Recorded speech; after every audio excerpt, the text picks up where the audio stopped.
Today is August 18th, 2023. I am Gabriele Fellows with the Museums of Lake County, and this is an oral history interview with Vincent Syphax. Vincent, thank you for being here today.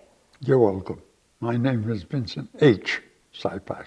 What does the H stand for? Henry. Oh, okay. And I have a son that's Vincent M. Syphax, and they've been using that. He's passed away, and they've been using that to try to come after me for his debts. So I like to use Vincent H. Oh, no. So tell us a little bit about your first and last name. Were you named after anyone? No, I don't believe that I was. And what is your date of birth and how old are you? 9/24/22, and I will be 101 in September the 24th. So you're a Virgo. No, I'm the other one. A Libra? Yep. Oh, okay. Oh, you're okay. Where were you born and raised? In Brooklyn, New York. And what were your parents' names? John Alexander Syphax and Beatrice Edna Syphax. I'm sorry. John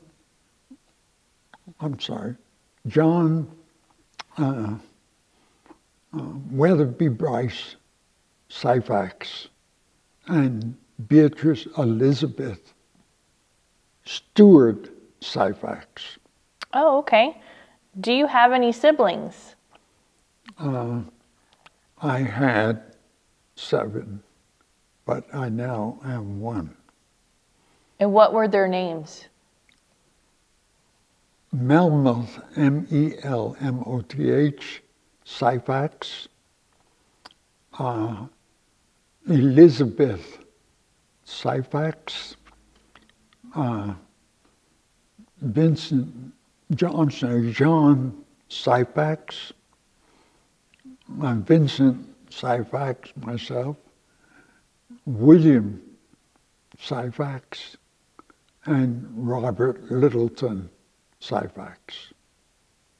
And who is still alive? Frances Syphax. And how old is she? 104. Wow. Wow. So who is your earliest ancestor that you know about? I know about all my ancestors, and the earliest one that I know about is William, who came from Africa to the United States in the 1500s. Tell us a little bit about him. He was a preacher, and he went from place to place preaching the Word of God. And living in Africa, he decided to take on a job with one of the boat transportation people, and came to the United States as a free man, of course, and landed in Canada. And from Canada, he emigrated to the United States, going from state to state, preaching the Word of God. Mainly, he was interested in going to the slave states so that he could preach the Word of God and give them hope for the hereafter, if not the here now.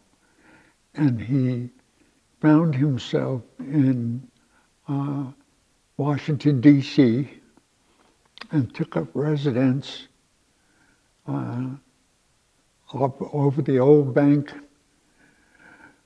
and in Alexandria, and then moseyed, as they say, from town to town, preaching the word of God, and found himself at the estate of George and Martha Washington, where he resided from that point on, and married a slave woman. And seemingly, Martha Washington was happy to have him there as a free black man, but because in preaching the word of God, he gave her slaves a feeling of comfort that if they didn't get their freedom here on earth, that there was a God waiting for them in the hereafter. And while there, shall I continue? Mm-hmm. While there, he married a slave woman, and who was the Martha Washington's cook. And they had 3 children. Of course, since the cook was a slave, the children became slaves. And 2 of them were sold into the slave market and left the plantation. One of them remained on the plantation and became a servant alongside of her mother, who was Martha Washington's cook. And my whole story begins at that point. Should we finish it? Should we start? Go, whatever's natural. Well, what came of that relationship where Martha Washington's grandson, and Custis, his name was Martha Washington's grandson, Custis, and my great-grandfather, Charles, who was the son of William that came from Africa, grew up pretty much together. They were dear at age. As a matter of fact, at the age of 8 years old, Martha Washington gave Charles as her slave to her grandson. And he went everywhere that he went and did everything that he did, including private schools all over the country, up to and including colleges. And he was always there to take care of Custis, to take care of his clothes and to take care of him in general. As a matter of fact, there's a record of while he was at, let's say, Freedman's College, which later became Columbia University, he requested of the authorities that Charles be allowed to have a separate room with his Custis, so that he could take care of him, his clothing, etc., etc., etc. And the request was granted, of course. I'll stop at that point, because from that point I'm going into the real story, which brings it down to are you ready to go that point? Okay. So who would you say raised you and why? Who raised me? Yes. Beatrice and John Syphax. Beautifully. And describe the neighborhood or community you grew up in. I love this. I grew up in the most multiracial, multi-ethnic, multicultural place, I would say, in the United States, because most of the people in my community, with the exceptions of the so-called black people, who of course were, most of them were either slaves that were free by this time, or they were people that came from different other nations over a period of time. But most of the population was one generation away from being new citizens, and had come in through Ellis Island into New York, and had been picked by whether or not they had family in the New York area, then they would be allowed to stay here. If they didn't, they were put on trains and sent west to people, all of the cities and states, knowing with the growing United States out in the west, from Kansas to California. And consequently, those people that were there in my community were first generations citizens or attempted to become citizens. They spoke their language. Go ahead. Oh, no, go ahead. Okay. They spoke their language among each other, and very little English. As a matter of fact, they forbid their children, in most cases, to speak their language, but preferred that they learn to speak English. And so they would chastise them when they tried speaking back and forth to each other in their language, whether it be Polish, Irish, or what have you. And speak English, speak English. And consequently, you had a whole generation of people that couldn't speak the language of their parents, and those that were able to speak it, they spoke it broken and not very, very well. Right.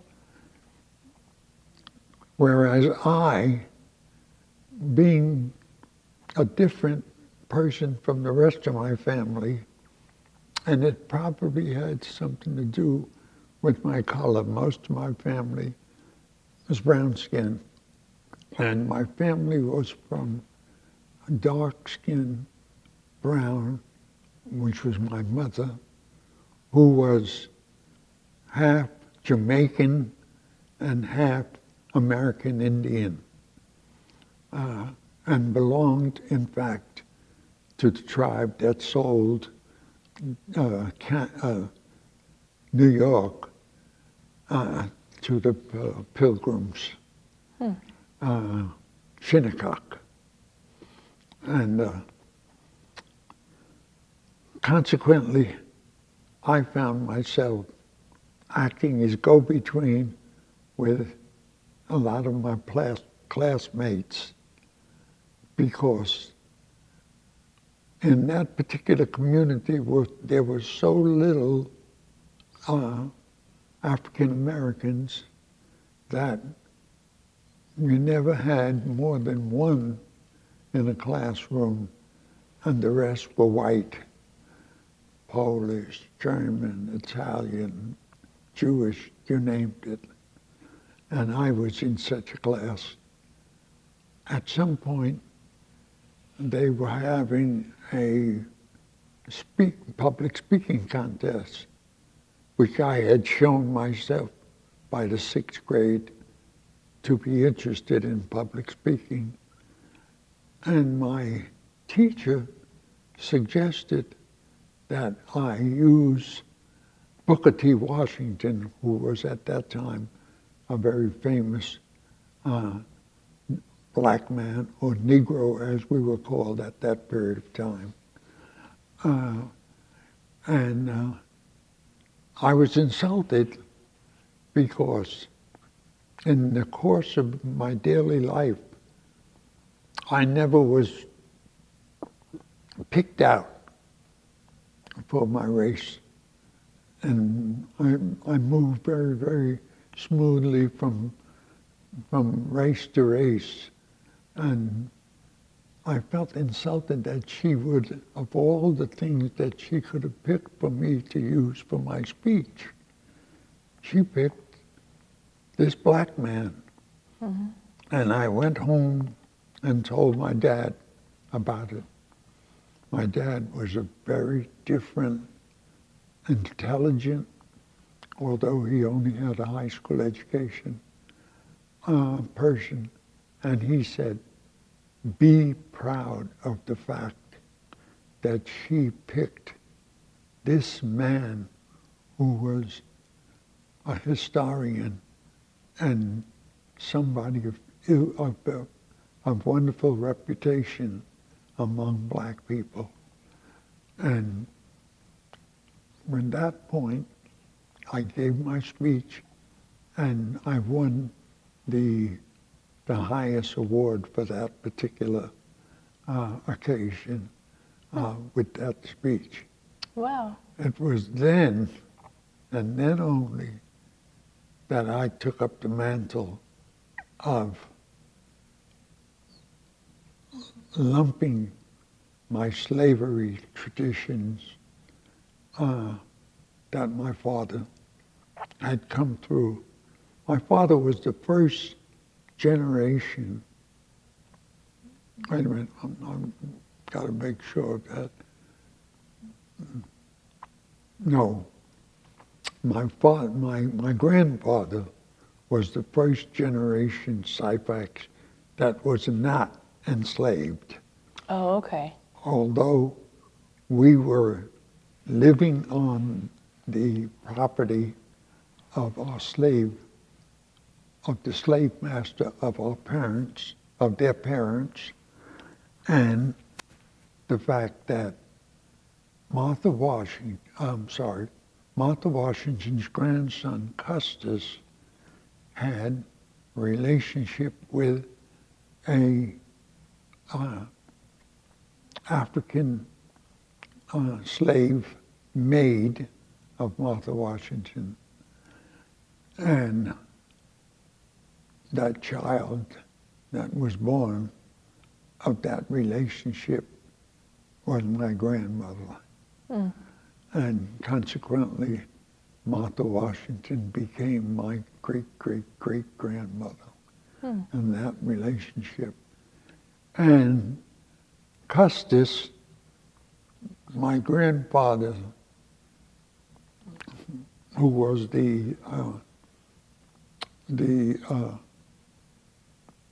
father of my great-grandmother,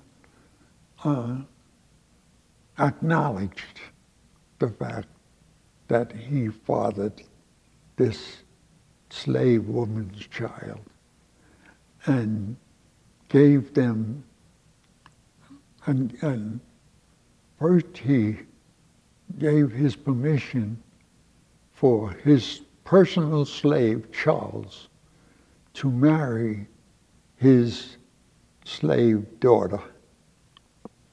And that's where our families come together. Mm. And he gave them a house with all the stock and everything that goes with it, and 12 acres of what is now Arlington National Cemetery. At that time, it was called the Custis Plantation. And it gets a little difficult here, but it pretty much tells my whole story.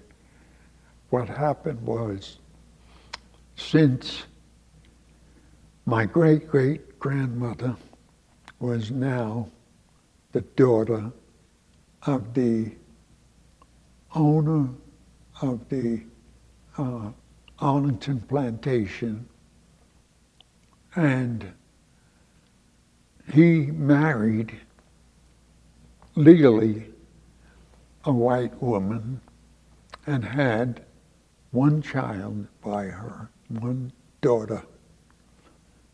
This daughter now became my grandmother's stepsister, and was treated equally with her white stepsister, in that she was given her primary education by the same tutor that Augustus' daughter was taught by, and didn't live, at first lived in the home with the family, with the Custis family, but then were giving this property of the house and given permission for Charles, Custis's boy slave, to marry my great-great-grandmother. And consequently, well, I'm calling her my great-great-grandmother. This is where she becomes my great-great-grandmother, because she marries a Syphax. Oh, okay. Okay. And this home had, like I said, all the accoutrements, along with the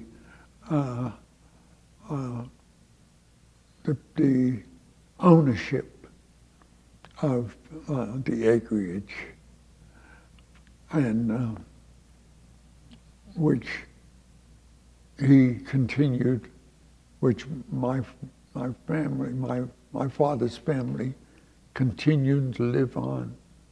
And my father's father was born free on that property and lived on that property. And he went to Washington, D.C.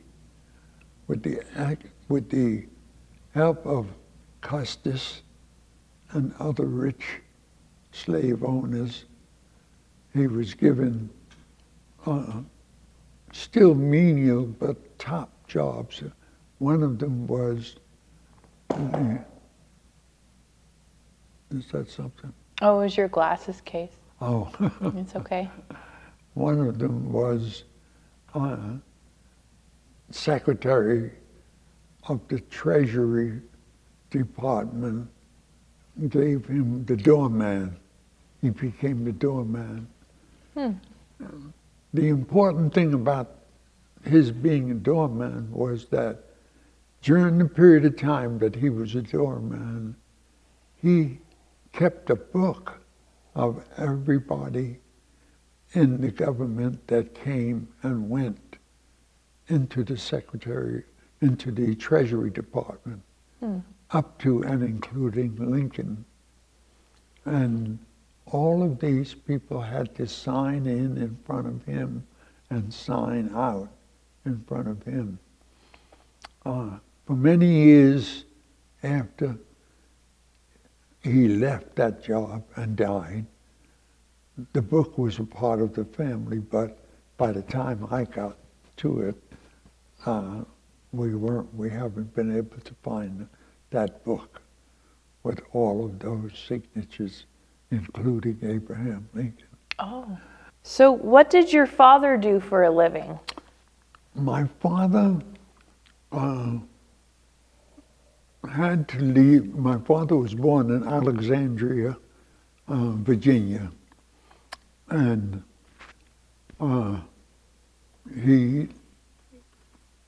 his father made the mistake, or what have you, of marrying his brother's daughter, and became a kind of outcast of the rest of the family. Because, as you can understand, coming from this height of slavery into the real world, my great-grandfather and his brothers and sisters were given carte blanche on getting into work in the various departments of the civil service and the government and everything else, because we were coming out with the Custis family and the George Washington family behind them. Mm-hmm. They were able to get jobs and all the top things, were able to go to college. And in fact, one of the things that the African American people laud today is the hospital that's there at Howard University. My family was part of the people that helped to put this place together to start the college with the help of the Martha Washington family. See, by this time, they had made a decision as to how the slaves would be treated as compared with the rest of the slave world. And they believed that they should be free.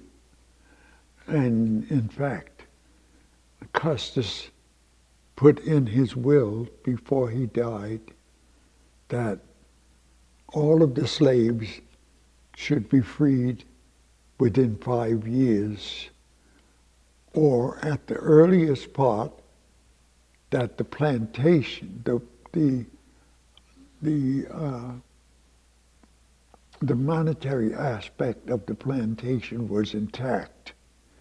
Then each one of these slaves would be free and given X number of dollars and so on and so on and so forth. However, my great-grandmother, half-sister, married Robert E. Lee. And consequently, Robert E. Lee was a taskmaster, and he would not release the slaves. Instead, he made them stay there for every minute of the 5 years. And any of those that took it upon the fact that their master said that they would be free upon his death and tried to take off, he would send for them and have them brought back, and in many cases flogged for having done that. But at the end of the 5th year, all of the slaves were freed. And however, all during this period of time, my family still occupied this 12 acres portion of the Custis plantation, which was huge and had become Arlington National Cemetery because of all of the dead that were coming back from the Civil War. Plus, since since Robert E. Lee was custodian of this Arlington plantation, they wanted, and he had been a general in the United States Army and defected to the Confederacy. They wanted to put a nail in his coffin, so to speak. So they annexed the entire plantation and started putting the dead bodies of the Union soldiers in his front yard, so to speak.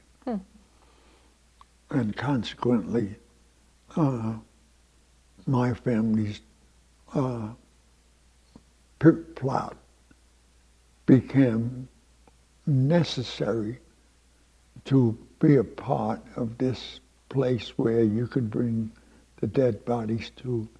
And the government made what has been very, very controversial, some kind of an arrangement with us for some small sum of money, and literally took that 12 acres. And it is now Fort Davis, right? Okay. Which is right next to, that's where the tomb of the unknown soldier that does that walking, that's where he and his group stay. My family, who all became important people, some of them Congress people, etc., tried many, many times at some way of trying to get back some of that property, or at least having it named for Syphax instead of, it's called, I can't give the name right now. Okay. But anyhow, okay, where am I? So how did your father make a living? Oh, you asked me that question. Yes. My father when he first came from D.C., he worked in a leather goods factory, and because of the fact that he had two brothers, younger brothers, both his mother and father had died, and he was the only one to take care of them. He left school at the end of his elementary school, never did, or either started high school somewhere around in it, and he left his education.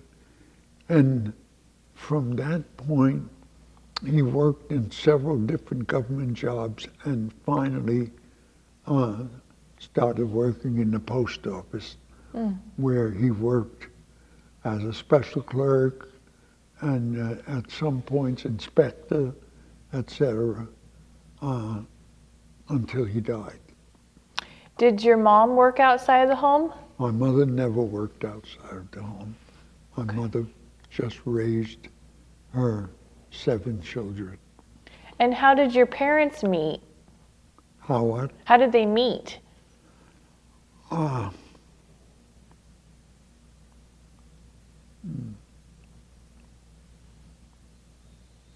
really can't remember Okay. addressing that. My mother was born and raised on the reservation of the Shinnecock Indians, Oh. and her father was from Jamaica. He was a seaman that jumped ship when it came here to the United States, but her mother was a Shinnecock Indian and lived on the Shinnecock Reservation in Long Island, New York. Oh, wow. So I'll have to look at that. I don't remember ever discussing where my mother and father met. So tell us some of your earliest childhood memories.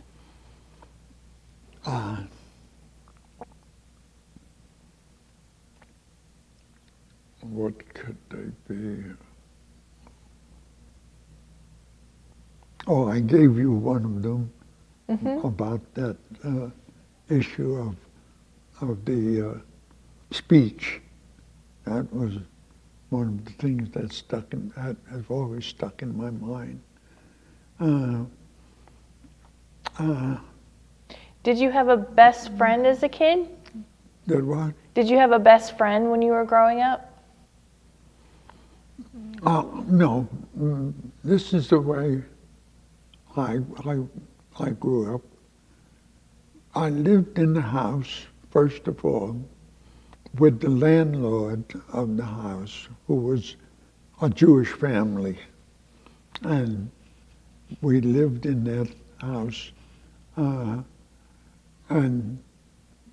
we had 7 children.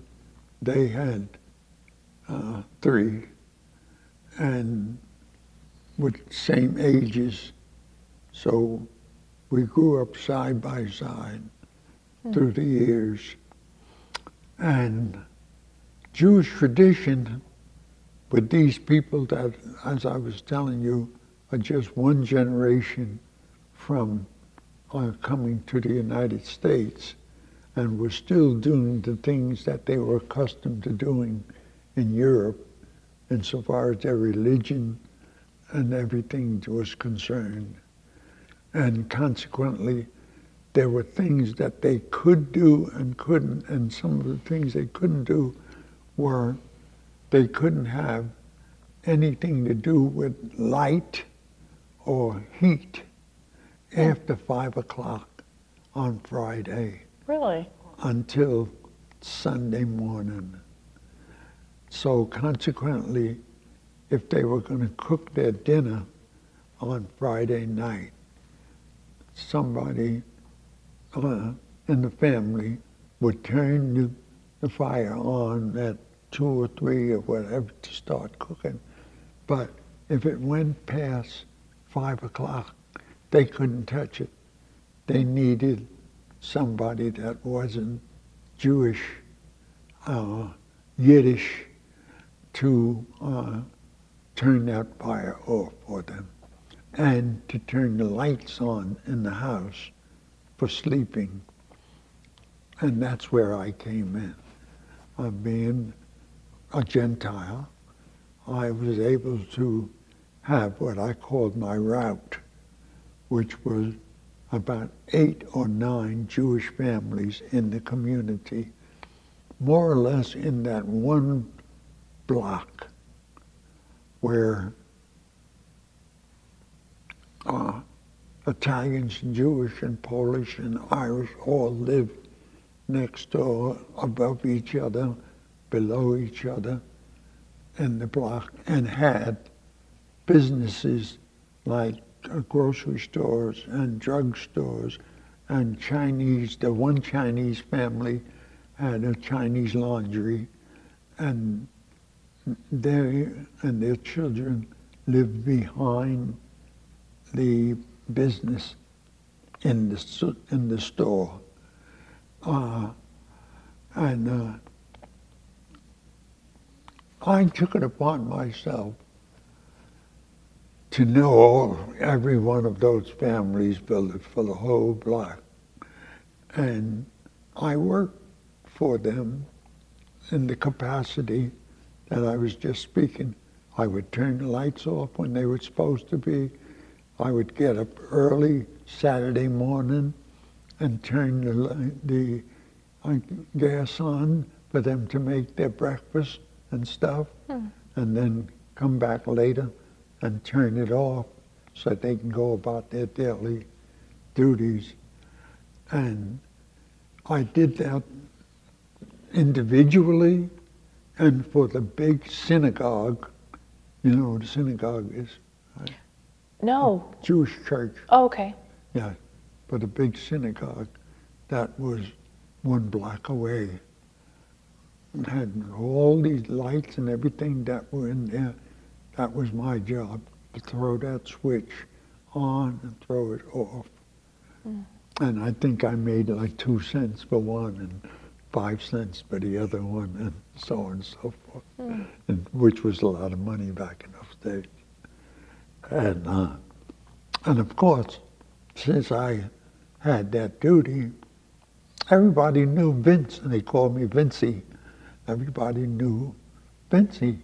And when you had to do anything that was outside of your religion, you called on Vincey.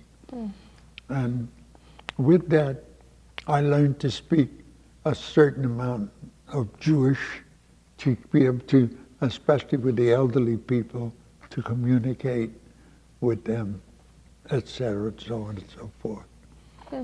I also had a similar contract with the Catholics, for the Italians, for the Catholic Church. It wasn't the same with the lights and stuff like that, but it was other different levels that they needed assistance from somebody other than another Italian. And there was a big church on the corner of where I lived. And I took place in there, and consequently learned to speak a little Italian, enough to speak with the elders and stuff like that. So I'm trying to give you an idea of who I am by the way I grew up in this unbelievable mixture of people and customs and foods and all the things that go with that. Okay. So where did you go to high school? Right in the same neighborhood. What happened was, when we first moved to this particular location, I was born in one part of Brooklyn, but we only lived there for 1 year. Then we moved to this particular community where I lived for the rest of my life until after I came out of the service and everything. And that was East New York section. And what was the question? Where did you go to high school? Okay. In this location where my father picked for us, living in the same house with this Jewish family, I walked 1 block to the left of my residence for my elementary school. I walked 1.5 blocks to the right of my junior high school, and I walked 3 blocks in the other direction to my high school. Okay. Junior high school, 149, and Thomas Jefferson High School. Oh, okay. And I never graduated because the war came just about the time that I was in my last year, and all of my brothers had been drafted into the service, and I was just aching. Instead of going into service, they were all drafted, but I was going to go into service. But I started off by working at a defense plant where they prepared the tanks to go overseas in the fighting. Strangely enough, one of my brothers, William, my second brother, ended up as a tank commander with Patton's army. And no doubt one of those tanks that I had helped to outfit before they went overseas, I might have been a part of his organization. And he was among those that liberated the Jewish people after the fall of Hitler, and they liberated them.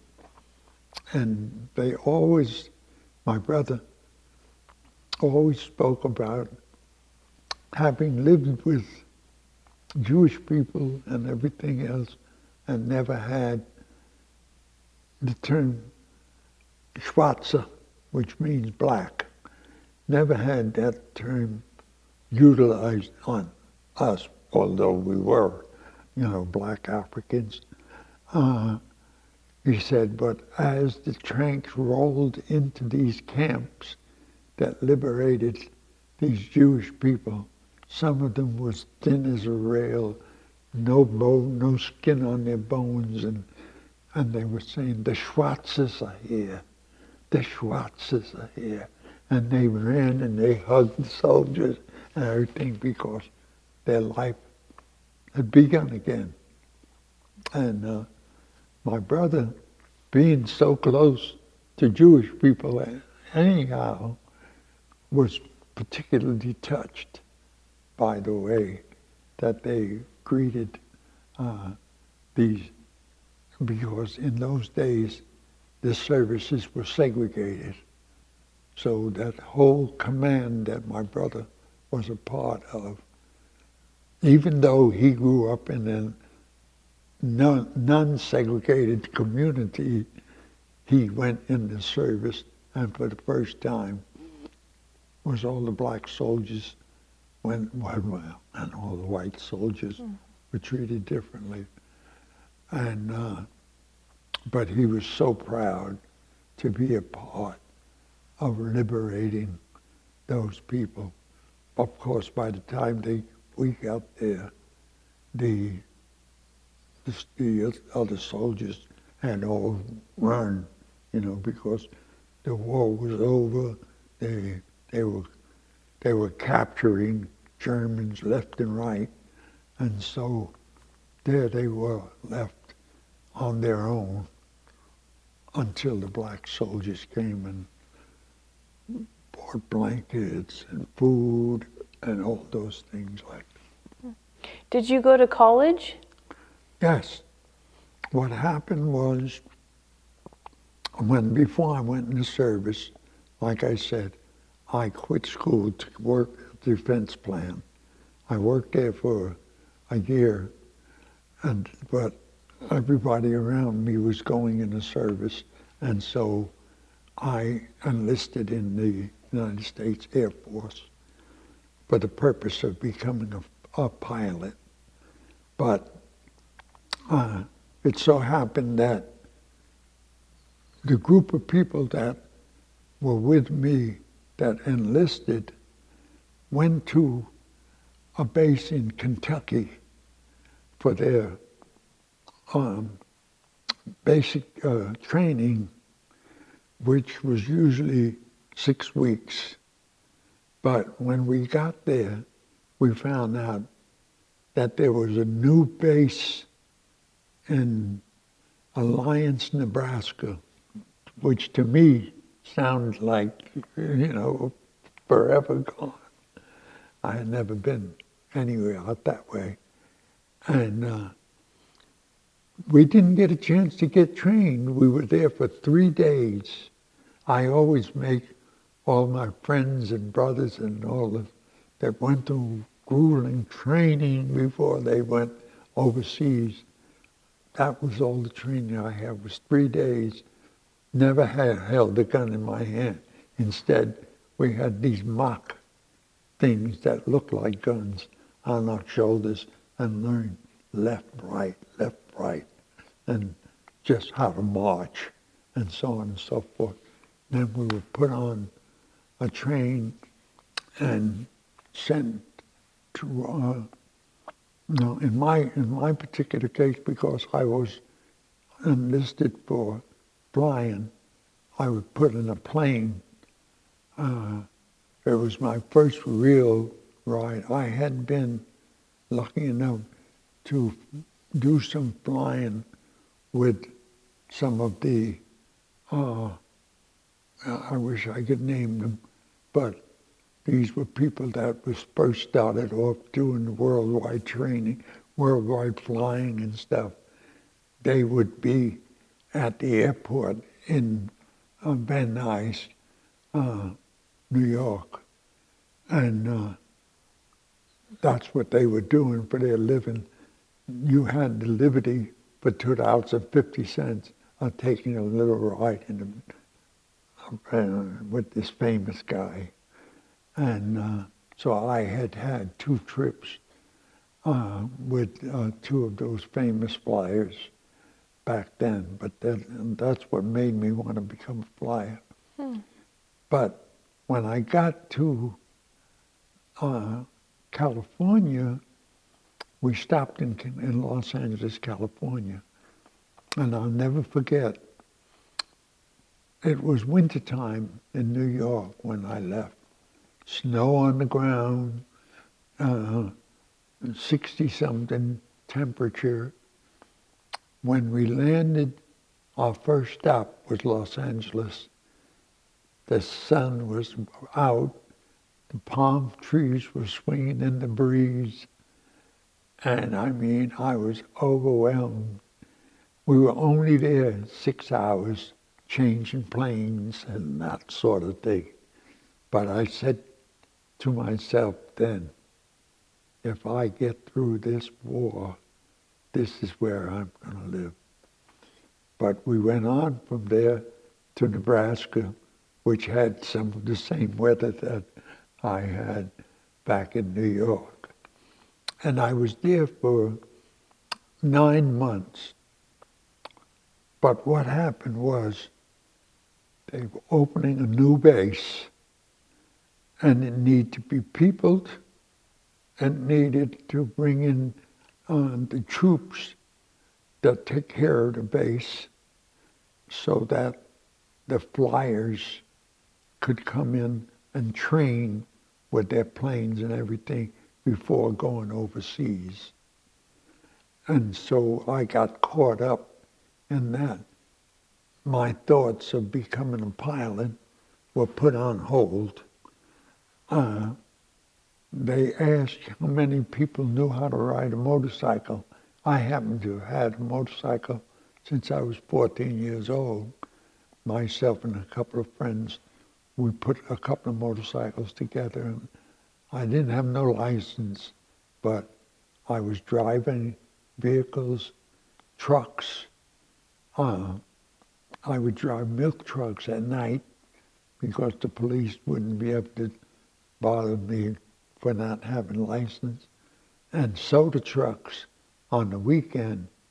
Again, I was kind of a big boy, and I had to be 18 to get a license, but I was only 14, 15, 16. But nobody ever really bothered us. And so that's what I did all during those years growing up. And so they picked me to be a motorcycle military police. But this is all for the time being until we get this post ready for these troops to come in, do their training, and go overseas. That lasted 9 months.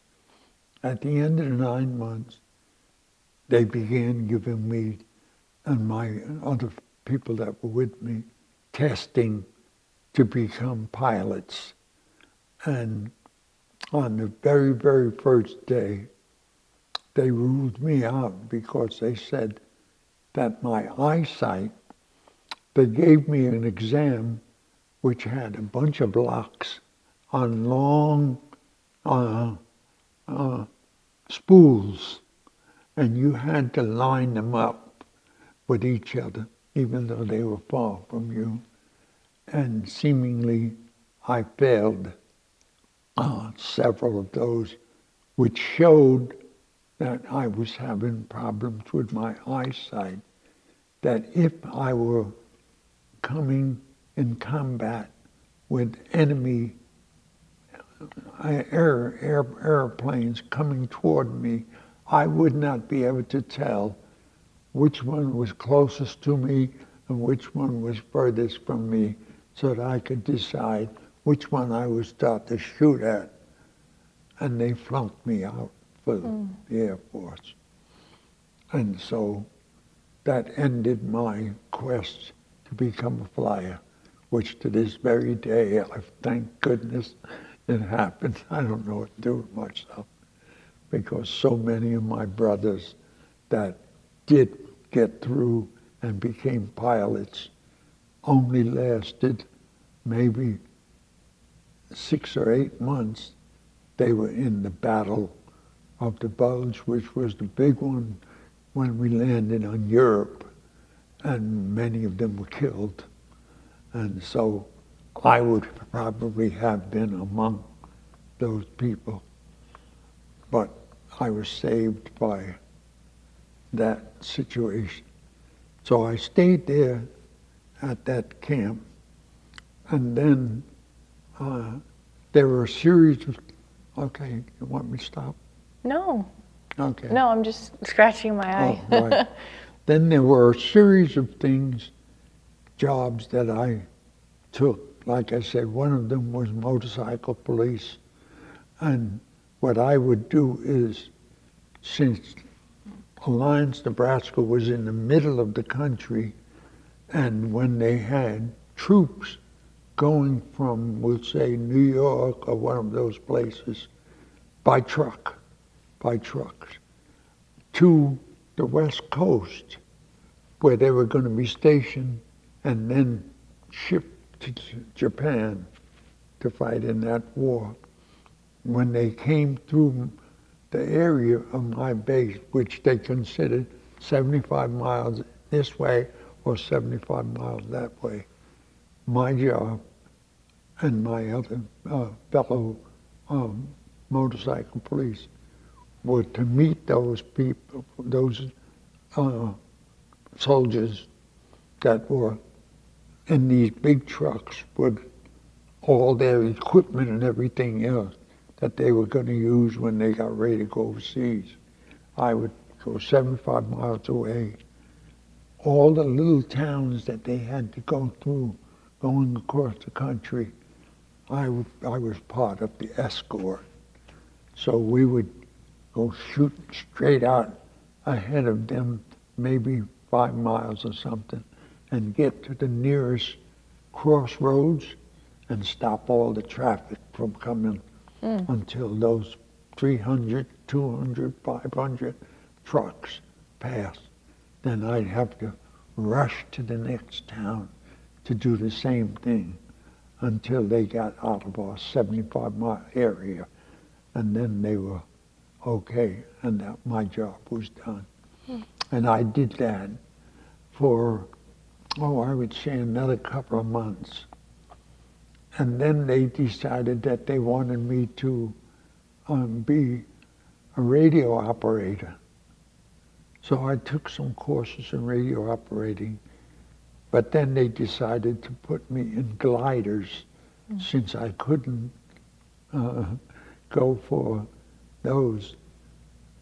As a radio operator in a glider, I was in peril in that the flying planes that I was trying to get to be a pilot of took these gliders out to a certain area, and then they cut them loose, as they say, and they had to find a place that they could land where there wasn't the enemy soldiers or somebody waiting down on the ground for them. Very, very, very perilous. And I only stayed in that for 2 weeks, and I started looking for a way out. And I happened to meet a Jewish young man that I grew up with that had become a lieutenant colonel. He had gone to college and everything. He became lieutenant colonel, and he was head of the base command center, or the headquarters, in other words. And he said, "Vince, how would you like to come to work with me?" And I said, "Doing what?" He said, "Whatever we do, filing, all the things you do in administration." Oh. And I said, "I'd love it." And so I moved over into that place. And I stayed there for 3.5 years. And this was while still in the military? Huh? Were you still in the military? Yes, yes, I was still in the military, but now I was in headquarters. Headquarters is the place where, when they come to my base, we get their records and we see that they get the medical attention they need, the monetary things to go to their homes with their family, all the things they need to prepare them for going overseas and fighting. And they won't have the time to do this. They won't have the ability, and there's nobody around that can get in touch with all the families and stuff like that. They're out there to fight. And that's what our job was.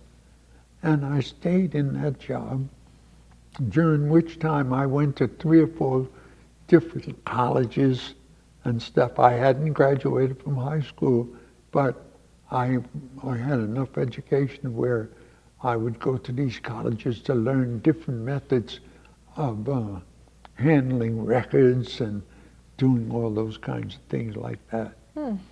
And I was among the lucky ones because being I was in a flying outfit, I was in North Carolina, and I could get, any weekend, I could get a hop to New York and visit my family for the weekend or something like that.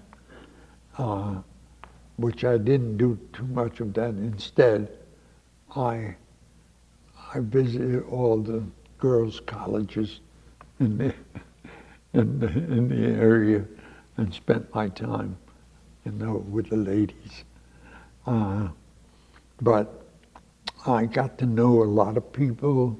I got to do a lot of things, but I didn't have to go overseas. Meantime, each one of my brothers, one was fighting in the South Pacific, another in Europe, and so on and so forth. Luckily, they all came home safely and raised families. Okay. So what jobs did you have after the military? Okay. Well, when I got out of the military, the first job that I had was under the subways, all the metal framing that they had paint on it, and when the paint started peeling, you had to get up there and knock all the paint off and repaint them. So in the middle of the winter, first of all, I got to tell you that during this period of time while I was still in the military, I met my wife, who was also in the military. She was what they called a WAC boat in those days, Women in the Service, Air Force. What was her name? Her name was Modeste, Maudeste, Walls. She was from Florida. And she came to my base. And since I was the big shot on the base and I knew everybody, and I especially looked for women when it came time for lunch, I preferred going to their mess halls as compared with the men, because the difference in the cooking. And I learned to go to her, the mess hall of her company, and that's where I met her. And we were only together for a few, maybe 6 or 8 months. And she began having problems with her heart, which she should never have been able to get in the service in the first place with that. But they were in a hurry to get people in, so they passed it over. But my friend, the one that got me the job, got her out of the service with a disability for her heart. And shortly thereafter, we married, and she lived in town, and that's where she stayed until I got out of the service, and then, of course, we came on back to New York. Did you have any children? No, we didn't have any children. At that point, we did have children once. Once she was out of the service, I had one boy, and then later on I had a second born, two boys by her. What are their names? Huh? What are their names? My first son's name was Vincent Melmoth, who was named after my oldest brother. That incidentally I never mentioned. He got appendicitis when he was 17 years old. Oh. And back in those days, the doctors didn't believe in operating. They believed they freeze the appendix and that the child would grow out of the necessity of doing anything with it. And so he froze it when he was about 14, and the frozen, because he was having severe pains, and the frozen seemed to be well until he was 17. And then one day he was out in the street playing and came screaming in with the pain from it. And they rushed him to the hospital.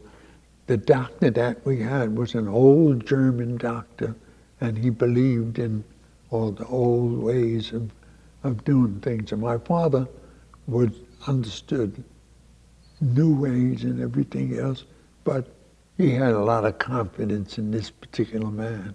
So he got gone along with him when he kept saying, no, we won't freeze it. No, we won't operate, we'll freeze it. Well, when my father called the doctor and he came there and saw the pain he was having, he said, oh my God, the appendix had bursted, get him to the hospital. We got him to the hospital and he only lasted that night. And he died at 17. High school, he was in his graduation class. That was one, his name was Melmoth, Melmoth. And yeah, that was him. Go ahead. And you named your son after him? Yes. Okay. And he died. He died very, very strangely from a blood clot. Oh. He was a truck driver, and he spent many days out on the road. And this particular day he came home. He lived in Florida, and his daughter lived down the street from him. And he went to visit his daughter, and she said, well, why don't you lay down and rest until dinner time? And he did that.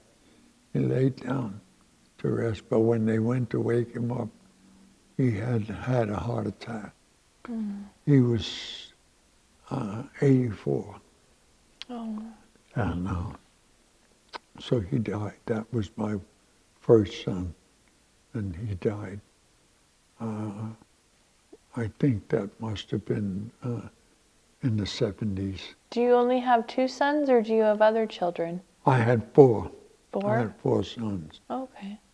His brother is still alive, and his brother married a Jewish girl from my community and had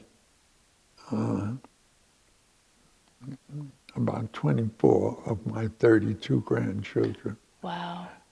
He, in that relationship, mostly girls, and the girls had girls. One of the girls has four girls. 4 girls. And so they come to about 28. And then the other two are by my present wife. And they total up about 12 or something. And what's your present wife's name? Josephine. Okay. And how did you meet her? That was a very strange situation. At some point in my, after leaving the service, first thing I did was, while I was in the service, I had access to stenography with the little machine that you see the court reporter, stenotype it's called. Mm-hmm. I had access to one of those, and I played around with it in my spare time as military police. So when I came out of the service, the first thing I did is I went back to my high school period, and I completed the subjects that I had not completed for my graduation. And I graduated from high school. And luckily, and I say this because with my grade point averages and my financial ability, I would never have been able to get into Columbia University. I was able to because being a being a veteran, they had what they called there's a term for it, the GI Bill, which gave the veteran the ability to go to any college. He had to, graduate from high school, of course, and everything, but he didn't have to come up to the high standard that college had. They couldn't turn him down because he was a veteran. And the government paid my tuition. Mm. Plus they paid me a small amount for my family while I was going to school. So what I did is as soon as I finished my 6 months that I had missed in high school, I enrolled in Columbia University, and I decided that I wanted to go in the embassy.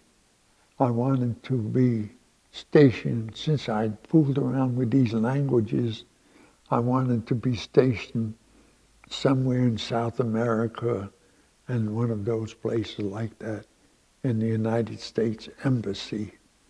And so I took Italian, Spanish, psychology, and a few other subjects.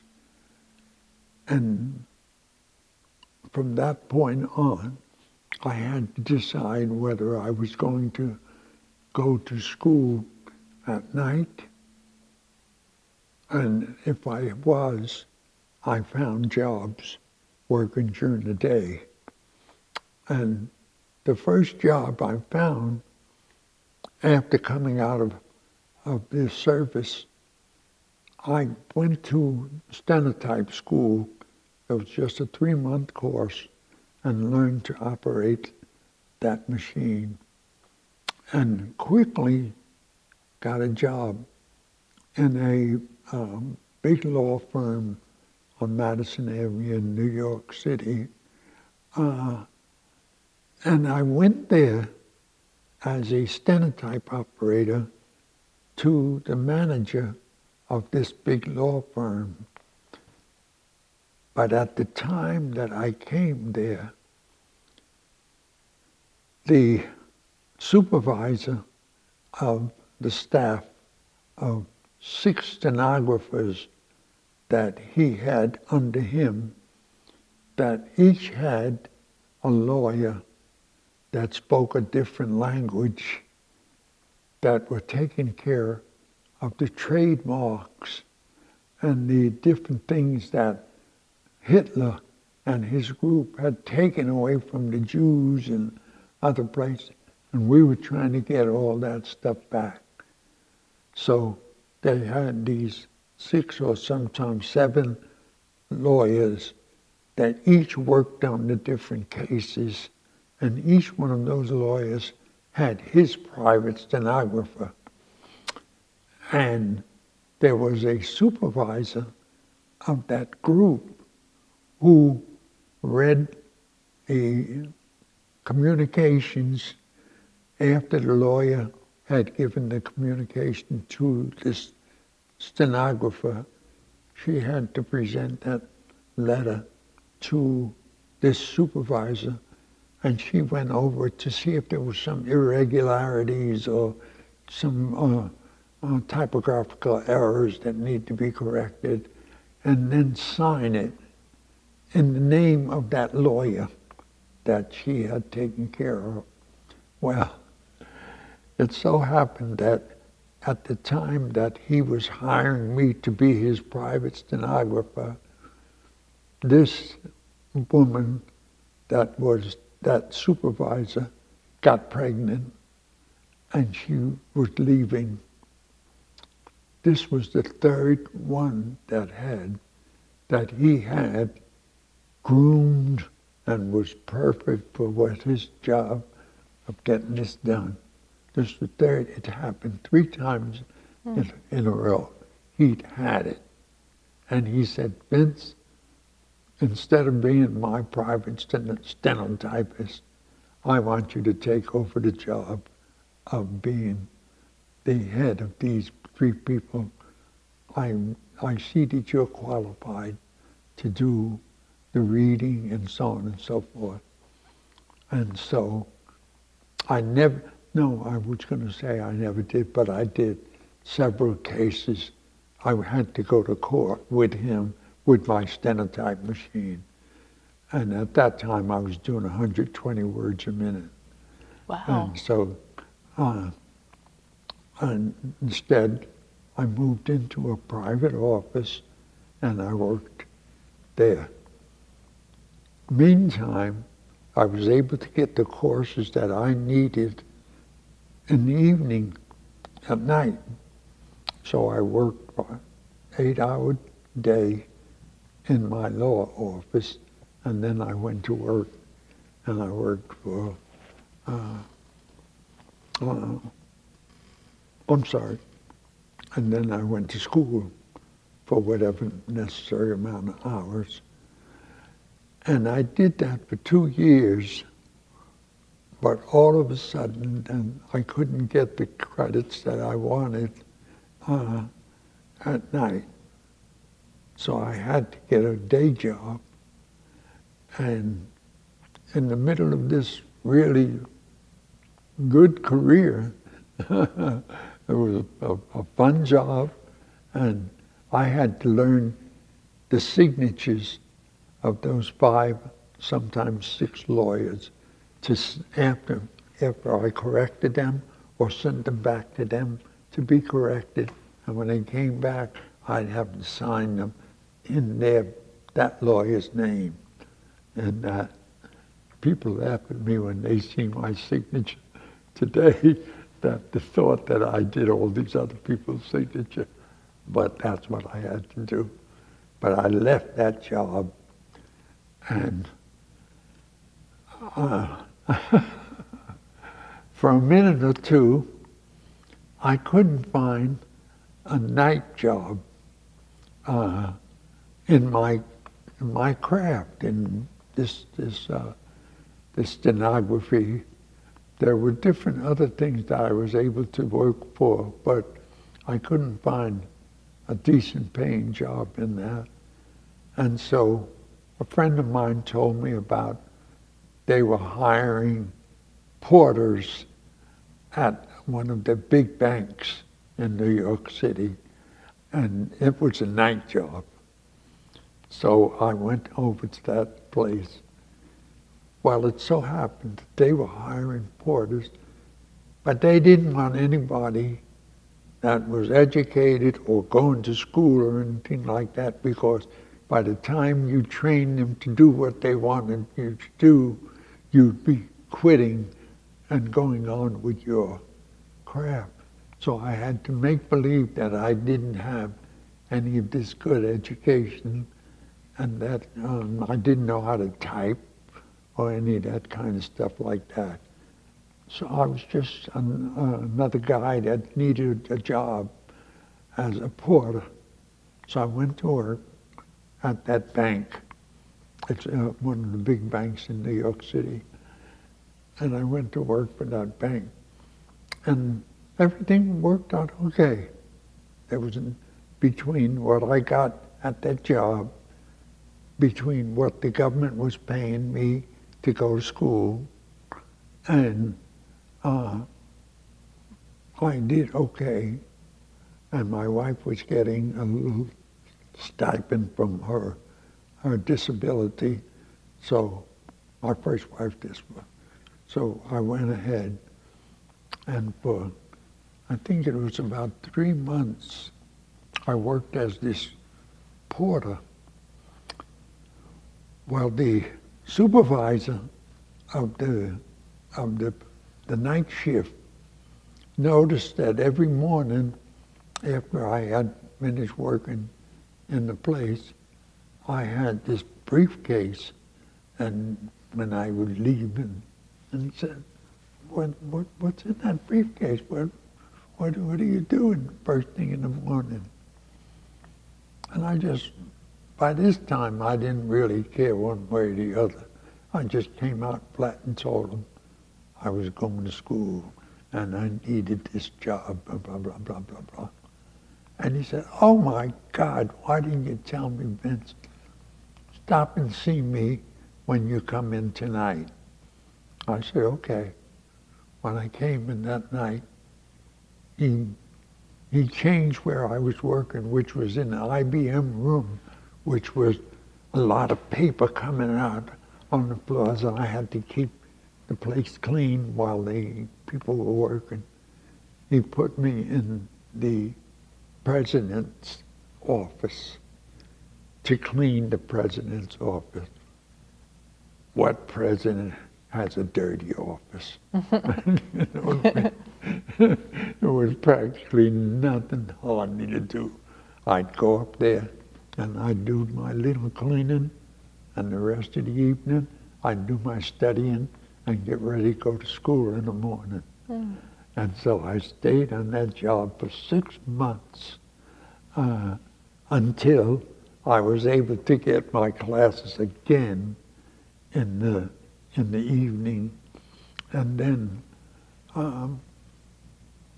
I came back to the bank and gave them my proper credentials and got a job working upstairs in the bank on the banking floor. And I worked for them. And this is the way I went all the way through my first marriage, all the way through. And then finally, at some point, I decided that I'd had enough of that cold weather in New York City, especially since I'm working day and night and all that stuff like that. And my wife and my 2 children, I had 2 children by her, the oldest children. During the cold weather, they would go to their mother, to my wife's mother, which was in Pensacola, Florida. They'd go down there during that cold weather. And I said, to hell with this stuff. I'm going to move to Los Angeles. Well, by this time, I was 3 years into my college education. And I thought that I would go ahead and finish my college education on the other end if I qualified for the job. After I got the job, I would finish my college education on the other end. But at this, so we moved from there to Los Angeles. And at that point, my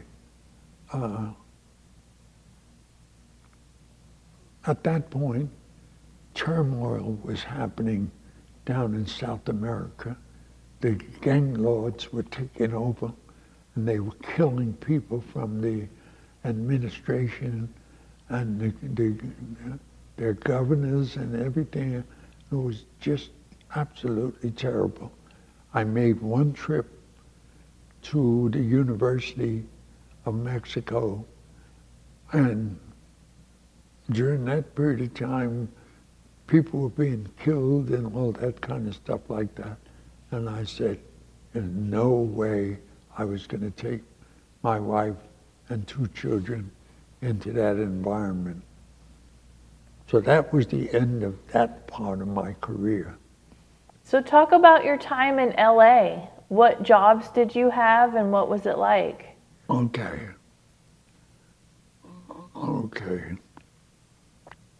So when I left New York with the intentions of going to South America, but didn't, instead I came to Northern California, not LA. I came to Northern California where my brother lived, and it was during the winter time, and my wife and the 2 children were still in Florida. And the first thing I did was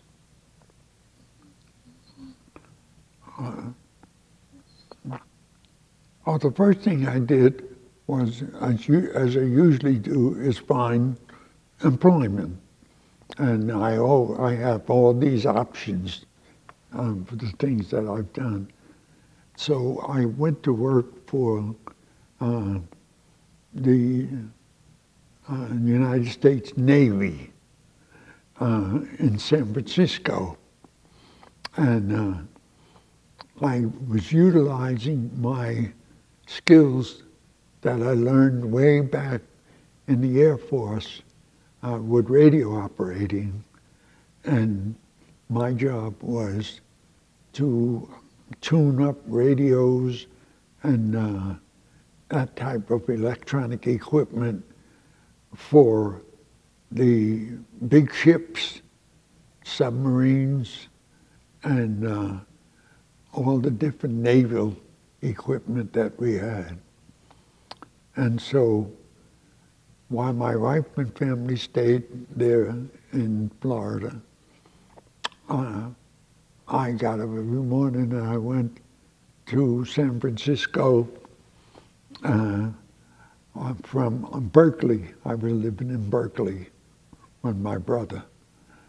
And I would go to work and work in the crow's nest, which is the highest point of this big ships and like that, where all the radar equipment and stuff was.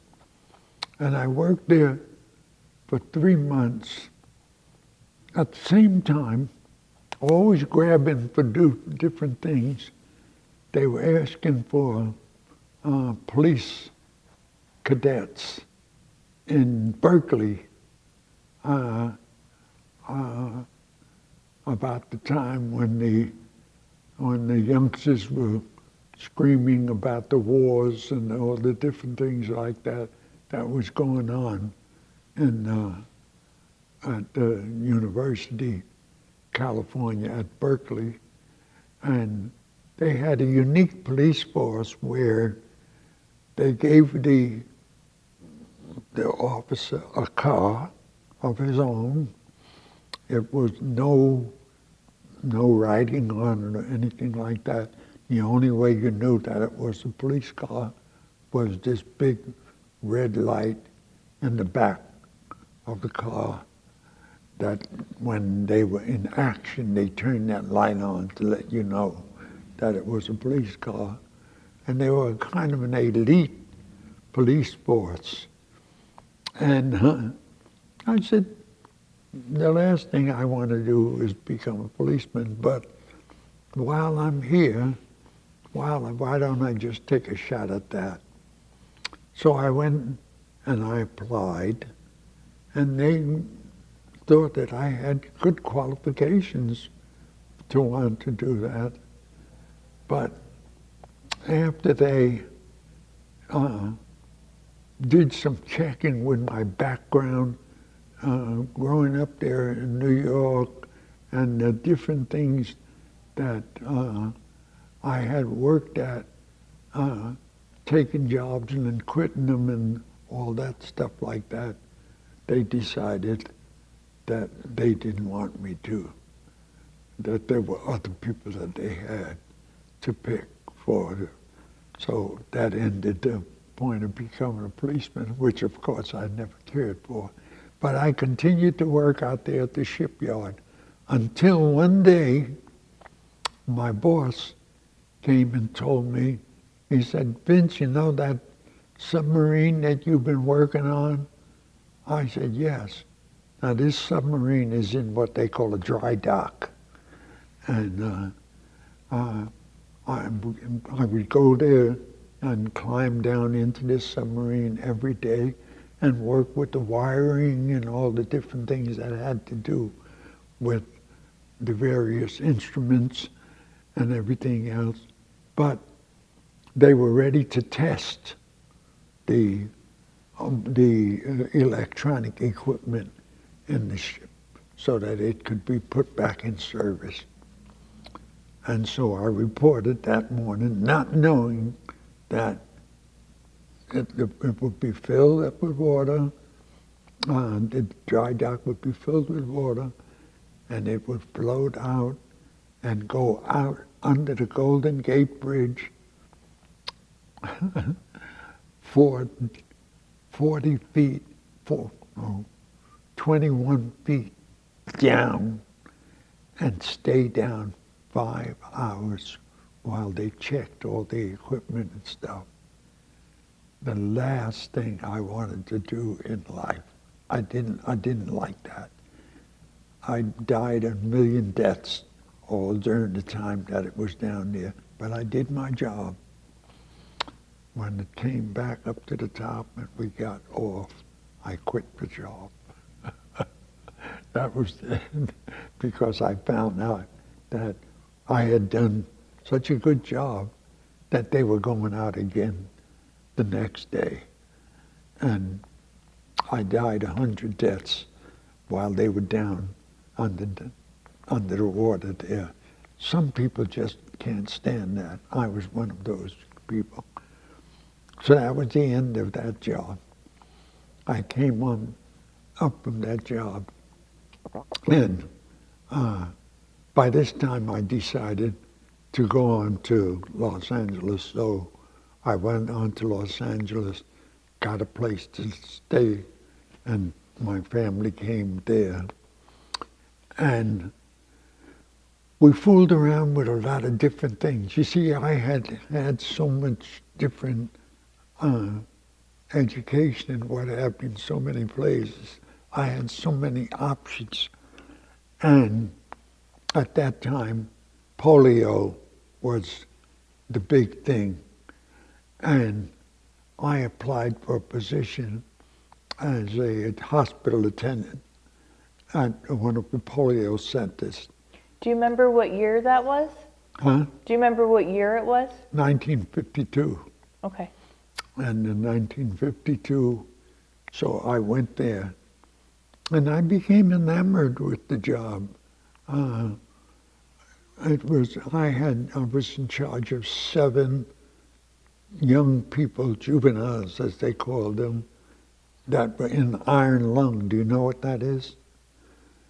It's a big tank that people with polio, their body would be in that tank, and it was fused with oxygen, and it kept their tissues and everything alive.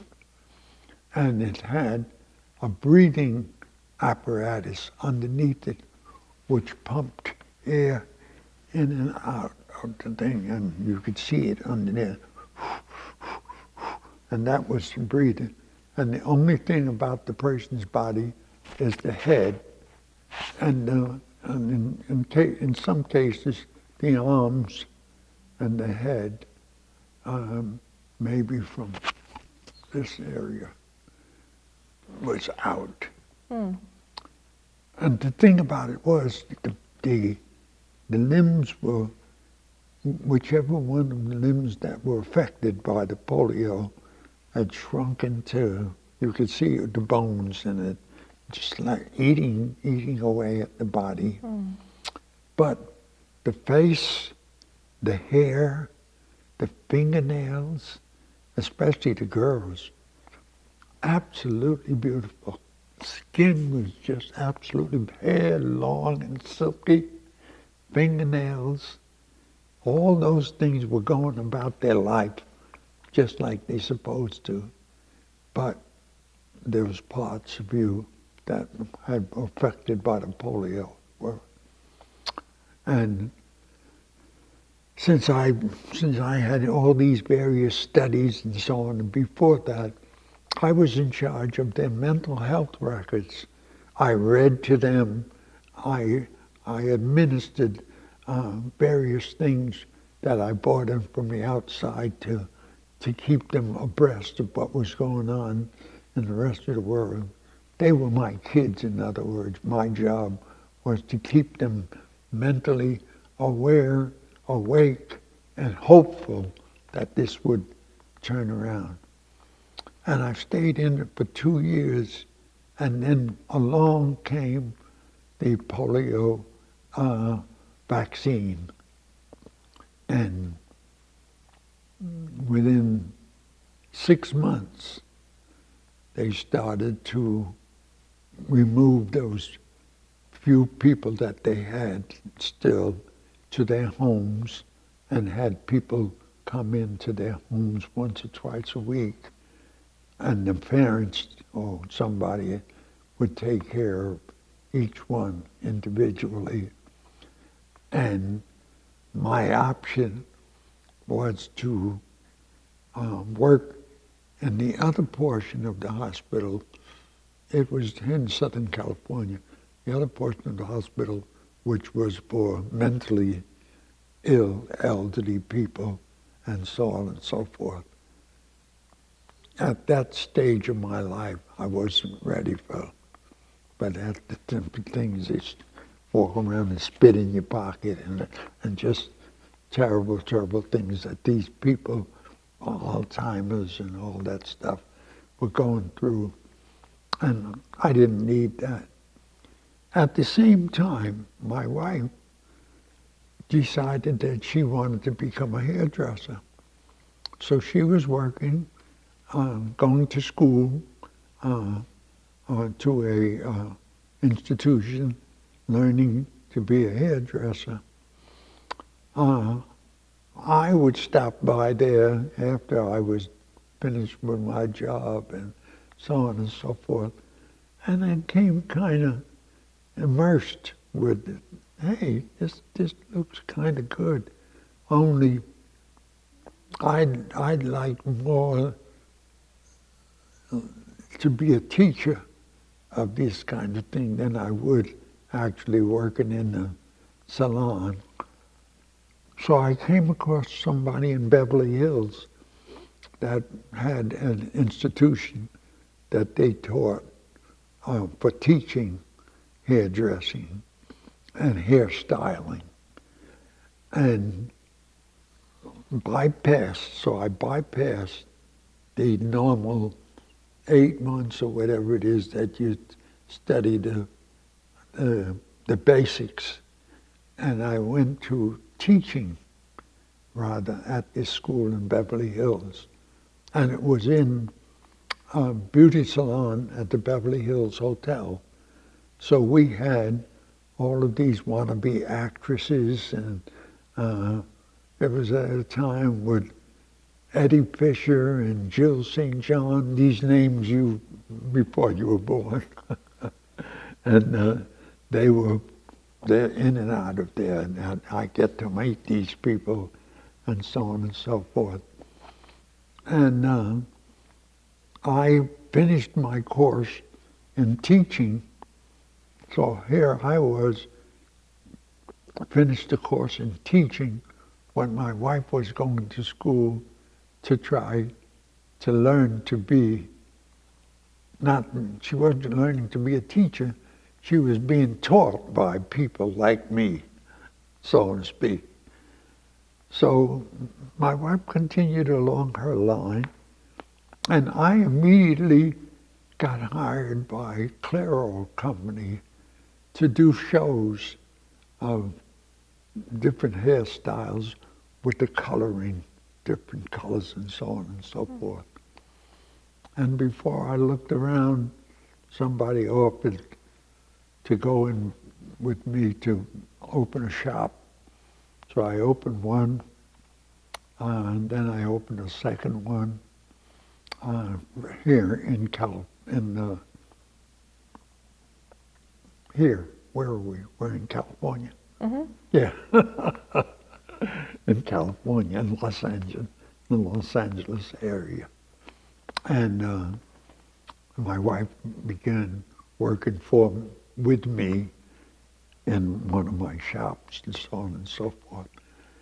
And I found myself spending more time out, going out doing shows at other different places for the Clairol Company than I was doing in my shop.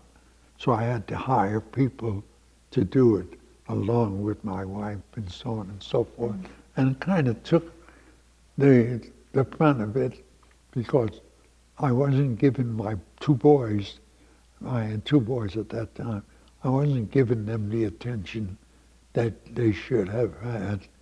And I was a traveler, so every weekend I was away when normally we would have been going someplace. Mexico, Canada, all these different places, so on and so forth. So I slowly got out of doing all those shows and things and started working in the shops. And me and the kids, we traveled. And my first wife, we traveled a lot, back and forth across the country, and so on and so forth. And at some point, my sisters, and this is, you give me this opportunity because it sounds so crazy, the kind of life that I live. My sisters and the girls that I grew up with and everything back in Brooklyn, New York, were screaming, "Vincent, what are you doing out there when we need a hairdresser like you for us here, and you're out there?" And so I sold the shops that I had in California, packed up everything. My first wife and my first children went back to New York. Oh. And as soon as I got there, I opened one shop, and then I opened another one in Harlem, New York, because now I was interested in the African American trade. They did their stuff a little bit differently. They used hot irons to straighten the hair with instead of chemicals, which the white trade did it that way. But I'm doing both. And once I found out that hair coming off of the irons would go up into atmosphere, and people in that trade were dying from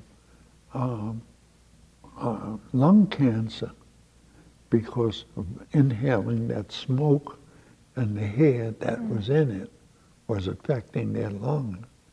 So I started changing my trade from the hot irons toward the chemicals that I used in the beauty trade in Beverly Hills and stuff like that. So I became famous. I took the name Vincent of Hollywood, and I became famous for doing shows to show how this could be done without using the hot irons and started a whole new way. And to this day, that still persists, most of the places. But what hurts is that what I used to get $22 for now is $100.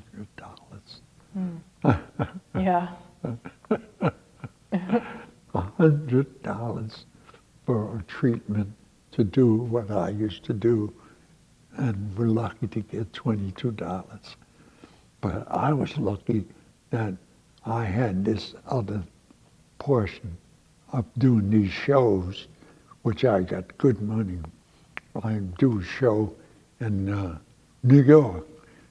I'm in California now, and I get sent back to New York, do a 3-day show, and during that 3 days, I'd make $400 or $500 for that 3 days. If I was in the shop, I would have made about 150 or something like that. Yeah. And that's been the kind of the life that I've been living ever since backwards and I hate to close this, but to make a long story short, it all came down to the fact that I wasn't spending enough time with my family. I was spending more time away and this, that, and the other thing. And somehow my first wife and I started not believing each other. And at some point we broke up and I left. And at first I left with the intention of coming back. I was in New York by this time, which incidentally, I went back to New York and I had a glorious trade. I did shows at some of the biggest hotels in New York. I had 10 models. My second wife was one of my models at these shows.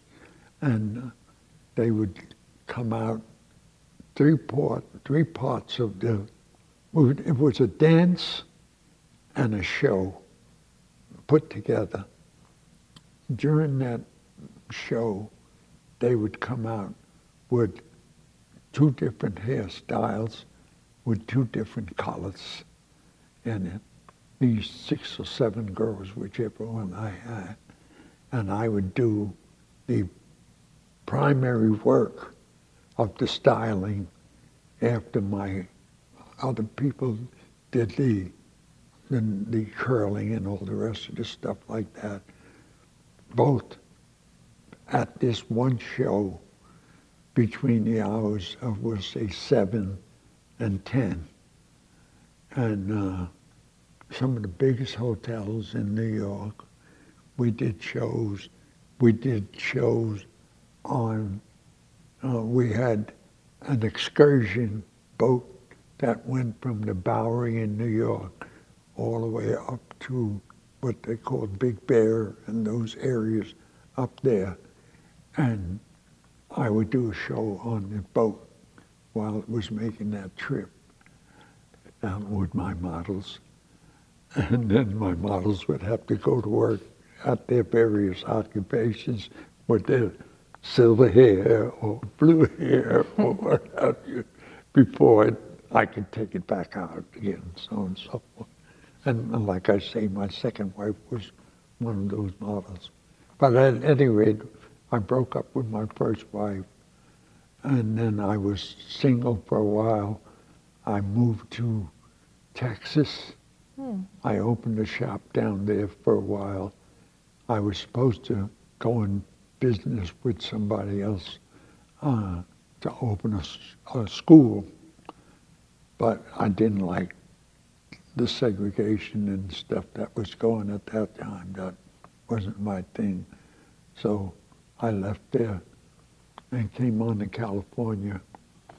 And somewhere along the line, and I never have been able to figure exactly where it was, I woke up to realize how much of my time that I spent doing these various things and how little of my time I spent with by this time I've got the two boys from my first family and the two boys from my second family to raise. And I'm out of town and so on and so forth. So I dropped everything. And I took a gravy job that a friend of mine offered me with the Southern Pacific Railroad, utilizing my computer knowledge and so on and so forth. And I stayed there for 20 years until I retired from that. But in the meantime, I also became an interior decorator in Beverly Hills, and I had movie stars whose homes I completely decorated. One of them, I turned a brand new home into a 1920s by the furniture, by beating the furniture up and putting old car oil on top of it and going through all kind of changes to make it look old and everything. Made pool halls and all these different things with the help of people that knew how to do that kind of stuff. Elderly people came from different places. And I was doing all this while I was working at the railroad on my day job, which had 6 weeks vacation and all kinds of perks and so on and so forth. And this is where I spent my time until I retired. And within a month or two after I retired, I decided that my beautiful home that I'd lived in for 40 years in Los Angeles, on the cuff of Beverly Hills, 25 minutes from downtown LA, 25 minutes from Beverly Hills, another 10 minutes to the ocean. I decided that I wanted to be someplace more open and around. And my son happened to be on his way up to Canada, and he came through 20 and in the middle of the night and stopped at a motel. And when he woke up, he saw this lake up in the hills. What the hell? And that was Clear Lake. Yes. Right? Yeah. That was Clear Lake. And he just raved about it and raved about it. So my wife and I had nothing else to do. She was about to retire from her job. She was working for the Writers Guild and in Hollywood. And she was about to retire from her job, and I'd already retired. So we took off a couple of days and came up here and rode around. And I found this 10-acre piece of property that there was somebody that had purchased a place way up at the top. So he built this road all the way up to where he was going to be, and him and his wife broke up. So he never did get to build a house, but he built the road. And the realtor was able to take me up this road to show me this piece of property. And they got halfway up, and I turned around and looked, and there was the lake from one end to the other. And I said, this is where I want to build my house. Voila. So what year did you move here? 22 years ago. Okay. So that would have been 99 or something like that. And what was your impression of the area when you got here? I loved it at right away because of the nothingness. We got to remember, I'm from Brooklyn, New York, where 5 feet is the most that you had between you and a neighbor. And across the street is a neighbor. And behind you is a neighbor. And here I am with 1,000 feet in any direction. There's nobody but somebody. My son, what happened was I had my house built up on this hill where I told you I turned and looked at the lake and said, this is where I want my house. I had them build it right in that spot. It was a hillside. They had to dig it out. And in doing it, they needed different kinds of dirt.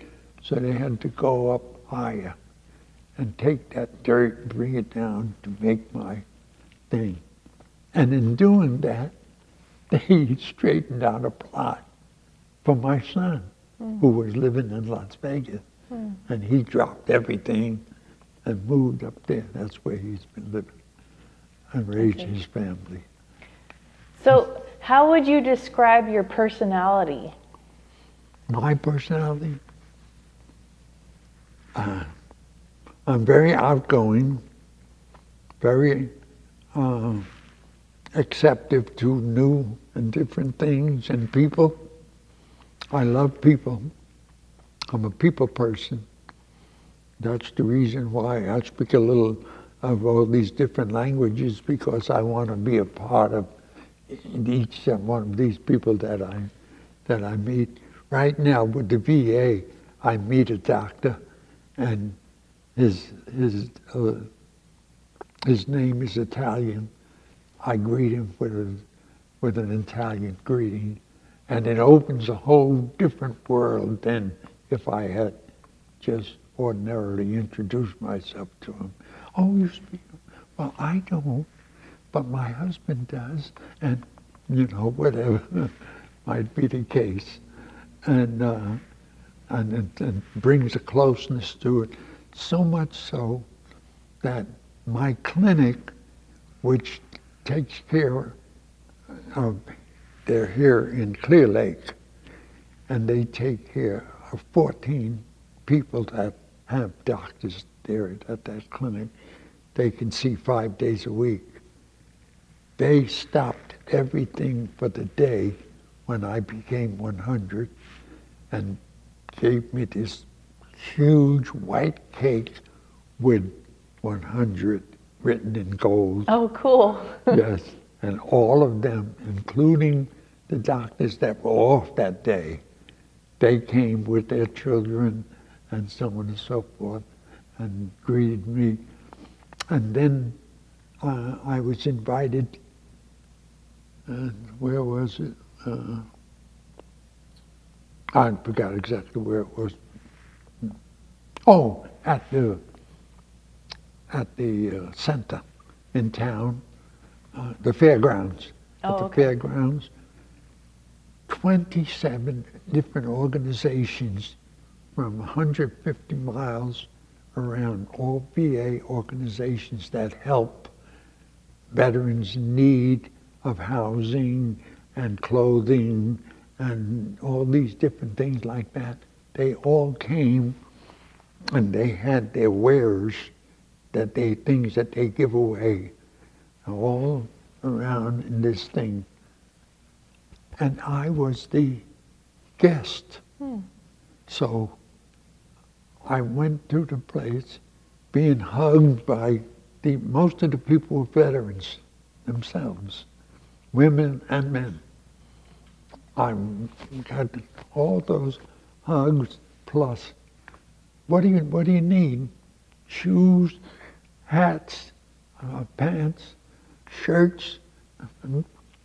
What do you need?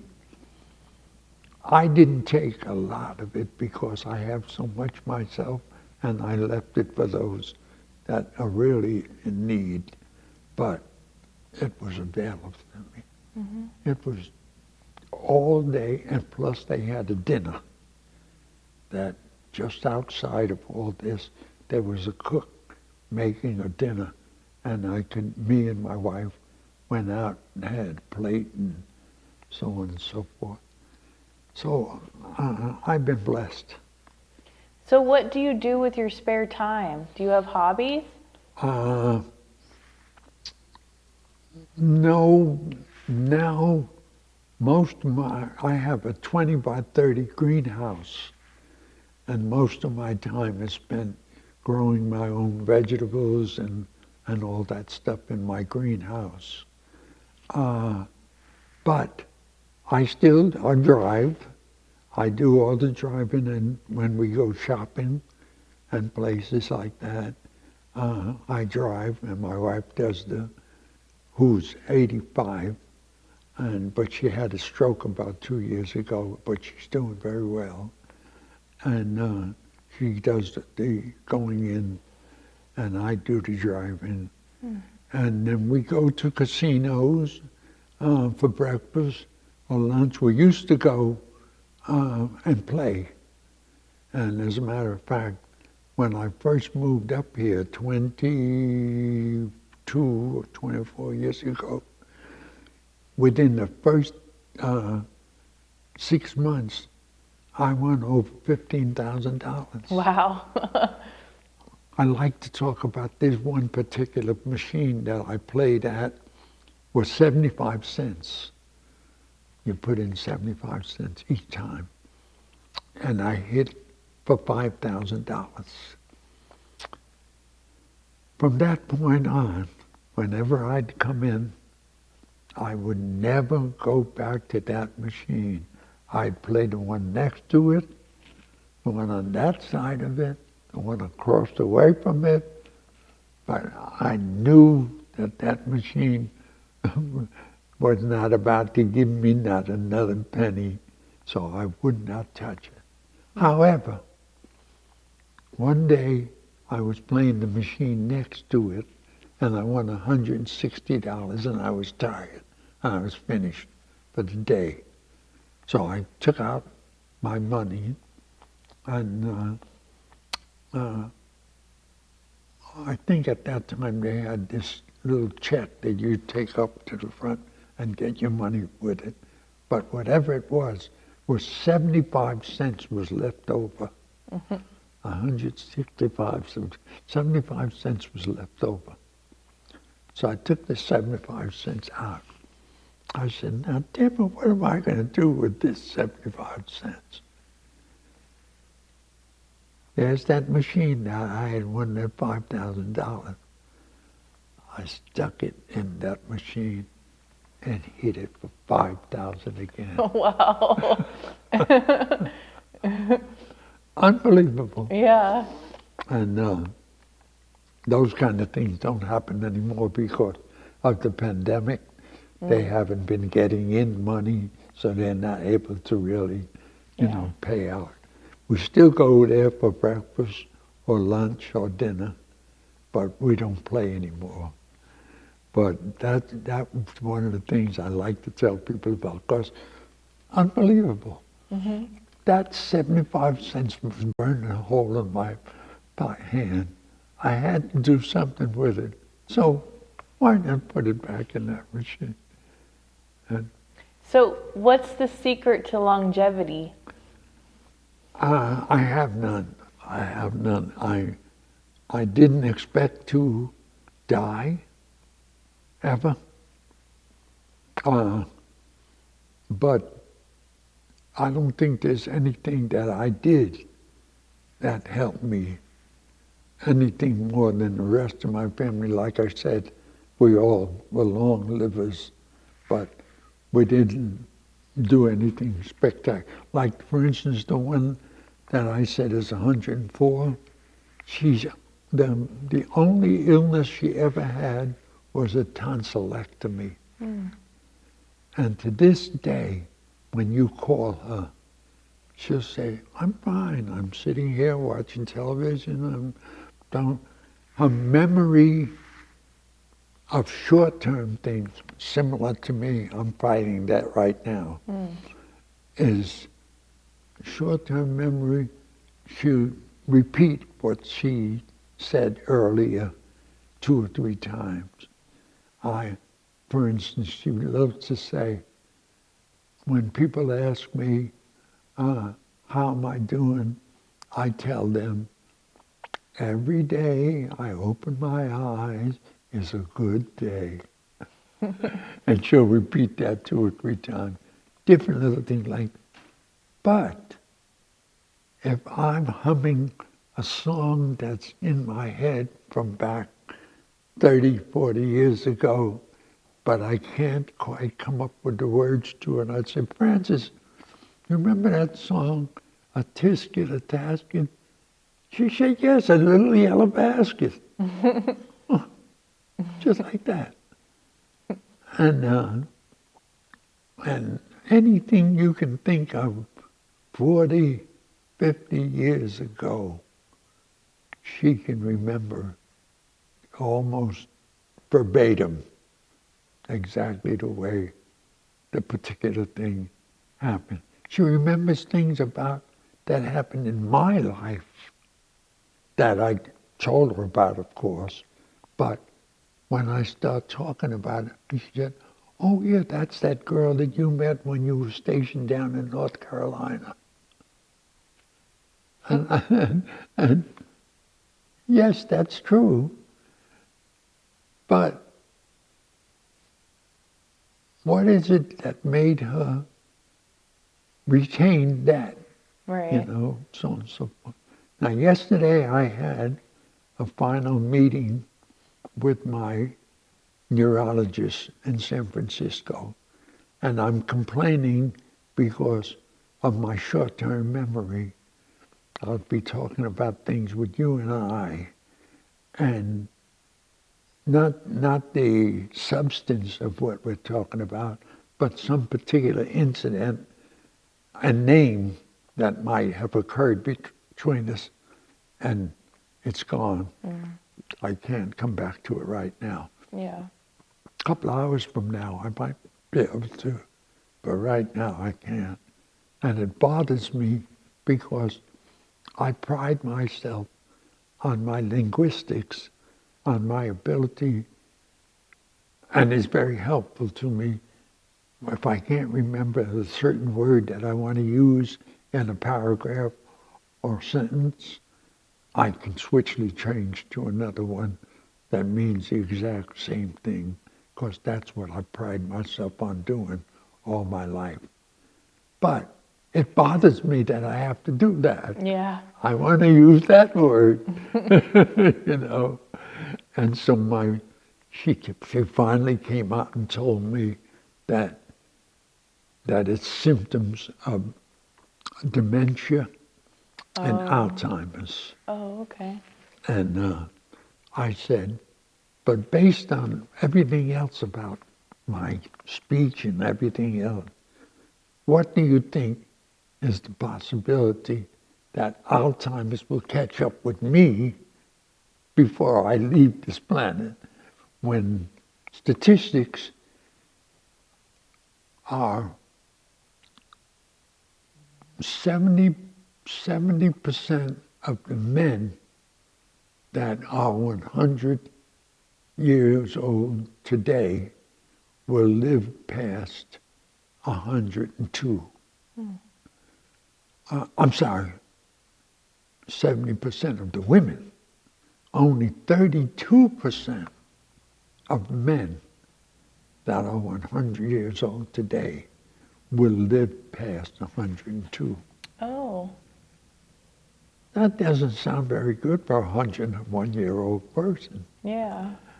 And I said to her, so that's what you're speaking of? She said, no, I'm not speaking about death. I'm speaking about Alzheimer's or dementia, where you start losing it, where you can't remember yesterday, you can't remember the name of your niece, your sister. Do you know any people that had Alzheimer's? Oh, you don't? Okay. No. And of course, if you knew a family member, you'd know what I was talking about. But they're on some other planet, so to speak, Yeah. with that thing like that. She said, no, you're right.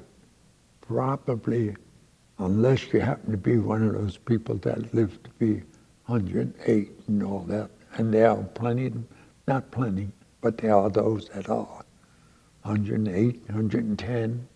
There are those people that are around. But 70% of those people that will live past 104 and so on and so forth are women. And only 32% of those. Right now, it's 5,000 women are older than 102 in California alone. It's only 5,000. 70% of those 5,000 are women, and only 32% of those 5,000 are men. So, what does that tell me? It doesn't tell me anything, and the reason is all my research, and I do a lot of it, Google and those other things, tells me that this thing called longevity is so personal that nobody can tell what's going to happen. It's so individual.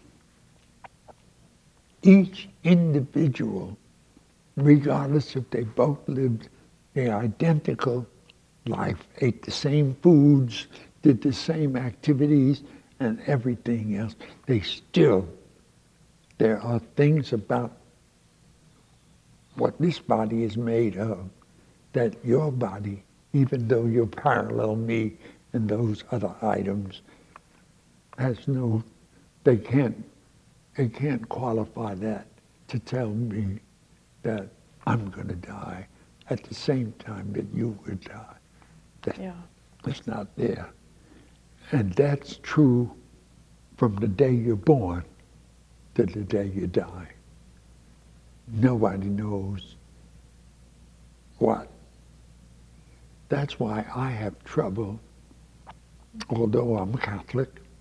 I became a Catholic because I was going to marry a Catholic girl, which never happened. And I don't go to Catholic church or anything. And I was Episcopal before that. That's where I used to go when I was a kid. But I have a hard time dealing with that whole concept of God and the fact that He's the mover and the shaker of everything that we do from the time we wake up to the time we go to bed, and so on and so forth.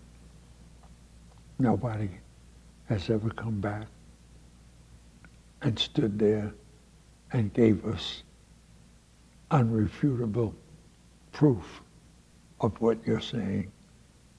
So it has no value to me. But I definitely believe that if it's a part of your dogma, live with it, enjoy it. I would never try to sell you otherwise, but I'm speaking about me. So what's the best advice you could give future generations?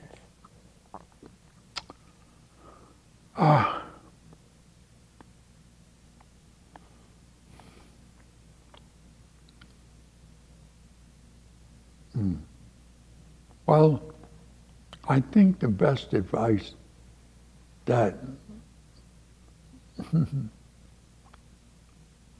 one of the things that I pride myself on is I make good decisions.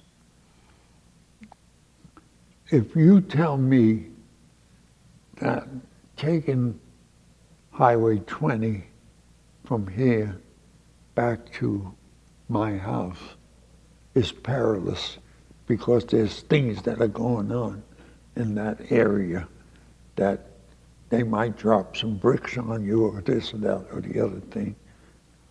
I take your word for it, and I won't go that way. And I'm that way about everything.